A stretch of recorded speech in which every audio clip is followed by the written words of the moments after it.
Beste kijkers van Omroep ZVL, wij zijn op dit moment in Sint-Jansteen bij de Warande. En de Warande bestaat 50 jaar en we gaan daar gewoon eens een kijkje nemen wat er allemaal te zien is. Want volgens mij is er heel veel te zien. Ga je mee? Het ontvangstcomité. Hallo. Hallo. Hallo. Ik ben Saar. Saar. Ik ben nou op televisie, of niet? Hallo. Ja, en ik ben Abraham.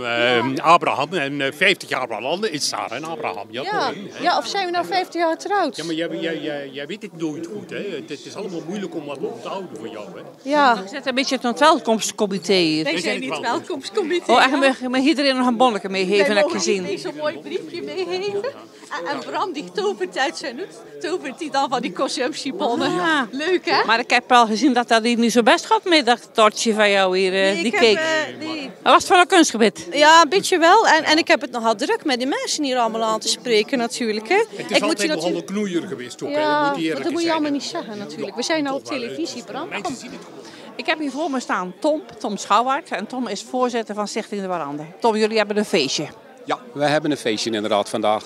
Het is 19 februari 1975, dus het is eigenlijk niet vandaag, want het is nu de 15e. Maar 19 februari 1975 is het stichtingsbestuur opgericht voor de Warande. Dus we hebben een feestje te vieren vandaag. En dat stichtingsbestuur, wat was dat? Was dat een groep mensen bij elkaar of was dat vanuit een andere organisatie? Nou, eigenlijk is een beetje de geschiedenis van de Warande. Is natuurlijk, vroeger was het patronaat of het parochiehuis en dat was onderdeel van, het hoorde bij de kerk, zeg maar. Hier is Sint Johannes de Doper, onze kerk hier op Sint-Jansteen. En dat was natuurlijk altijd, hier werden activiteiten gehouden, maar altijd onder toezicht van meneer Pastoor, om het zo maar te zeggen, dat alles precies volgens de regeltjes van de kerk ging. Op een gegeven moment dan is er toch gezocht naar, kunnen we het overnemen, het parochiehuis. En dat heeft best wel wat voet in de aarde gehad. Ik weet niet precies hoe, maar goed, de parochie liet het niet zo heel makkelijk los. Er was wel één voorwaarde. Ze wilden het parochiehuis overdragen aan de gemeente Hulst en een stichtingsbestuur oprichten. Maar het moest wel behouden blijven voor de gemeenschap van Sint-Jansteen. Nou, en zo is dan eigenlijk in 1975 onder aanvoering van voorzitter Piet Polspoel. Oud-Stenenaren kennen die nog, vroeger van de elektronica-winkel Polspoel. Dat was destijds in 1975 de voorzitter.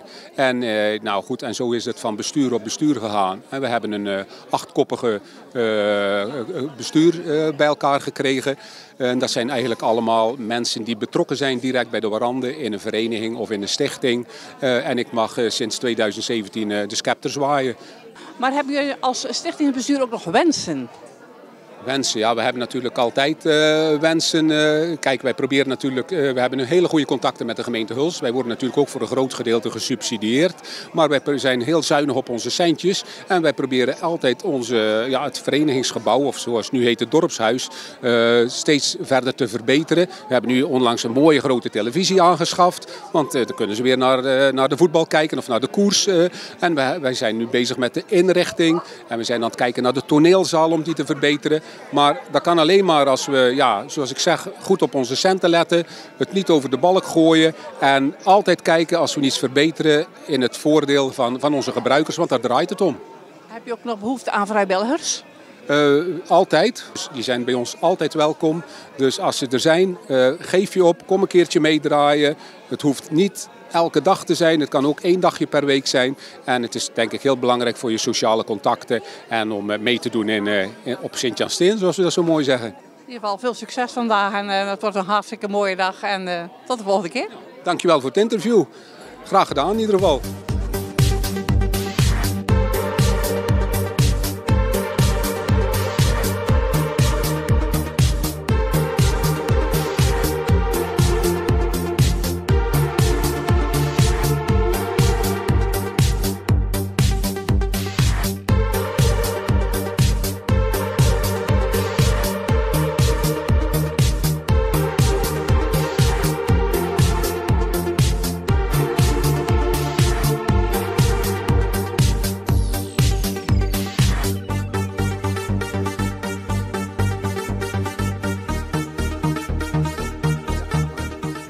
Ik heb hier bij me Hans Stoet. En Hans, jij bent voorzitter van de biljartclub. Ja, van de biljartvereniging de Rauwe Den Arend. Ja, er zijn er 2, dacht ik, hè? Nou, je hebt hier dus een echte biljartclub, de Oudenaren. Dat is een avondclub. En dan heb je de senioren, die spelen 's middags. Die heet ook de Oude Arend? Nee. Die heet de Warande en FC Steen, geloof ik. Okay. En u bent voorzitter van de Oude Arend. En dat is een biljartclub. En wat voor soort biljart? Wat doe je? Want er zijn verschillende. Nou, wij spelen alle soorten. Libre, bandstoten, 3 banden, kader. We doen van alles. Oké, en dus, maar ik neem aan dat dat per dag of verschillend is. Of zeg je van nou, dat kan We wel... hebben een competitie en dan doen we 3 spelsoorten. We doen libre, bandstoten en 3 banden. Volgens mij ben je begonnen in de Oude Arend. Juist, bij Sellewieke. Ja, die link had ik gelijkertijd gelegd, ja. Toen zijn we naar de Kroon gegaan. Maar ja, die is ook gesloten, dus ja, dan zijn we maar naar hier gekomen. Maar het is hier ook prima, toch? Het is hier fantastisch goed. We zijn er zelfs op vooruit gegaan, want we hebben een biljart extra. Kijk aan.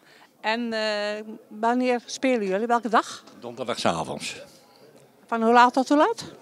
Van 7 tot 10:30 ongeveer. Dus als mensen zeggen van nou ik wil een keertje komen kijken, dan kunnen ze gerust een keer langskomen, eens een keer meedoen en kijken of ze lid willen worden. Ja hoor, dat kan graag zelfs. Nou, ik wens je vandaag nog een hele mooie dag, een goede wedstrijd en dan wie weet komen er nog mensen langs. Ja, ik hoop het. Bedankt.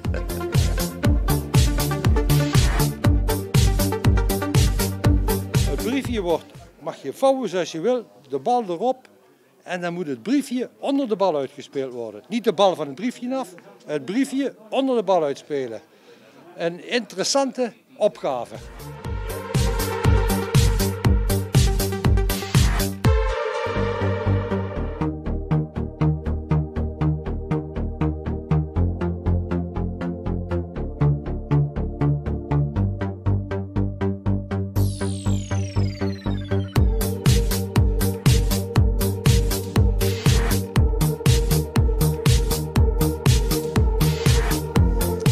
Tilly, wij zijn hier naar een spel aan het kijken. Hoe noemt dat? Dat noemen ze koersbal. Koersbal. En dat spelen we dus met zwarte ballen en bruine ballen. En die ballen die zijn dus wel mooi rond, maar de ene kant is zwaarder dan de andere kant. Dus op die ballen zit dus een plakkertje en dat is dus de zwaarste kant. Dus als je met die ballen gooit, dan moet je dus altijd rekening mee houden als dat witte plaatje aan de zijkant zit, dat je dus iets naar rechts gooit, want dan rolt hij naar links. Maar dit spel, dat lijkt een beetje op petanque. Ja, maar in de winter, met dit weer, spelen we dus koersbal binnen. Ja. En zo gauw het weer het toelaat, spelen we hier achter de veranden jeu de boule of petanque. Ja. Dat is hetzelfde. Ja. Noemen we dus buiten. Maar het is helemaal een andere gooien, hè? Want dit is een veel zwaardere bal als dat je dus met de koersbal, met de petanque doet natuurlijk. Hè? Ja. Dus als wij dus een hele zomer buiten gespeeld hebben en we beginnen hier, dan moeten we er echt weer in komen, omdat dit toch weer een hele andere gooien is. Met die... Ja, leuke bezigheid, hè? Ja, zeker weten. Zet hem even van de straat, zeggen ze. Ja, zeker weten. En in bewegingen, want het is niet altijd maar zitten, want je moet opstaan, je moet bukken, je moet de ballen gooien. Dus... En je hebt niet zo'n touwtje, net als bij het petanque, dat je zegt van god, mijn magneetje. Nee, dat gaat bij dit niet. Nee. Dat doen we dus bij petanque wel, want dan zijn we eigenlijk wel luier. Dan hebben we zo'n stokje en dan tillen we ons balkjes op. Het zou ook beter zijn als we zouden bukken natuurlijk. Hè? Ik zou zeggen in ieder geval nog heel veel succes en plezier ermee. Hè? Dat gaan we zeker doen. Okay. Dat hebben we. Oké. Goed zo. Doei. Doei.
Ik sta hier bij een niet-stenenaar die toch aanwezig is op steen. Nou, vertel, wie ben je en wat doe je?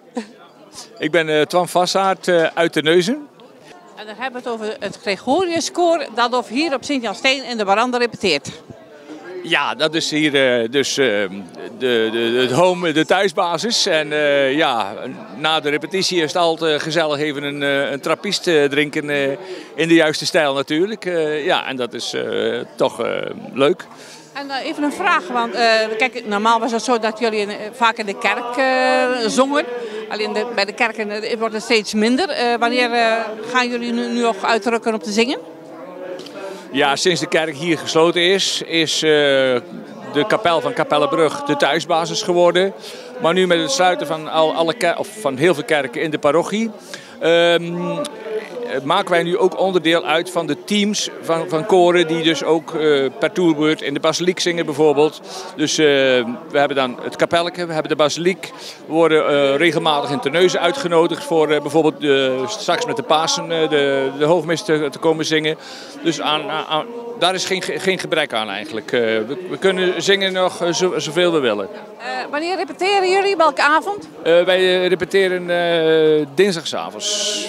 Dus mensen kunnen gewoon even, zeg maar, dinsdagavond even langskomen, kijken of het bevalt, een keer meedoen en wellicht aansluiten. Ja, we hebben regelmatig mensen die eens een keer komen luisteren en zich misschien zouden aansluiten. De ene doet het wel en de ander niet. Dus ja, het saldo moet natuurlijk wel positief zijn in feite. Ja, in ieder geval. Nou, ik wens jullie heel veel succes en we gaan zo nog wel een stukje horen, denk ik. Ja, dankjewel en tot luisters.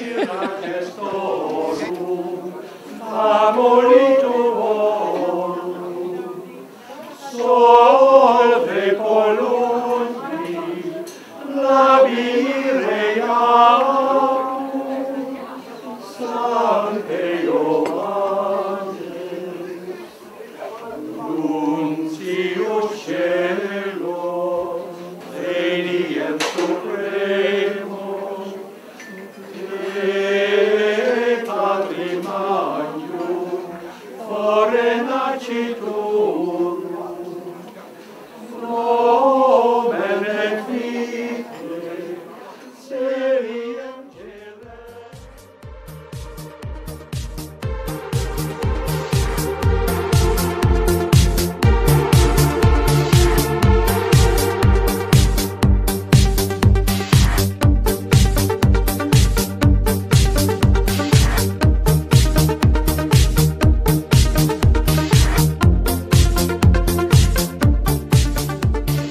Bij me staan Eddy Nachtegaal. En Eddy, jij bent zeg maar een van de initiatiefnemers voor de schieting hier in de Warande. Vertel eens een keer. Nou, wij leggen elke maand de tweede, de vierde en de vijfde woensdag is hier schiet. En de vijfde woensdag, als er een vijfde woensdag in de maand zit, want dat is maar om de 3 maanden, dan hebben wij hier de schieting in Sint-Jan-Steen.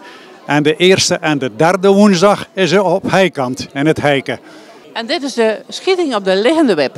Dit is schieting op de liggende web en het is georganiseerd door de KBO Sint-Jan-Steen. Dus als er mensen zijn die zeggen van oh, ik zie dat wel zitten en ik wil ook eens komen, kom gerust vrijblijvend. Wij zorgen voor het materiaal en dat kun je ook eens proberen. Misschien slaat de vlam wel over. Van die gekleurde pluimpjes zeg maar, op de prangen en die vertegenwoordigen ook nog een kleur en een waarde. Nee. Alles wat je ziet op de onderste 3 latten. Wij schieten woensdags hier met €2,5 inleg. En schiet je iets van die onderste latten terug, dan schiet je €1 terug. Schiet je een zijvogel, heb je €2. En schiet je die hoge vogel, dan heb je €3. Dus maar je zit eigenlijk voor €2,5 zit je lekker warm. Een hele middag als je wilt. En een mooie bezigheid is er eigenlijk niet. Kunnen er nog mensen aansluiten? Of ze zeggen van nou de groep is eigenlijk compleet, we zitten een beetje vol? Maar ja, wij praten nooit van compleet, want er zijn schietingen bij waarop 120 man komt. Dus hier weer met 30, dus alle mensen zijn altijd welkom. Nou, met andere woorden, als er mensen zijn die het leuk vinden om eens een keer te komen kijken, ze kunnen elke week komen kijken. En als ze mee willen doen, dan is er ook nog een mogelijkheid. Ja, inderdaad, zo werkt het dus. Dan zou ik zeggen, heel veel plezier en wie weet komt er wat mensen bij. Oké, dankjewel. Goed zo.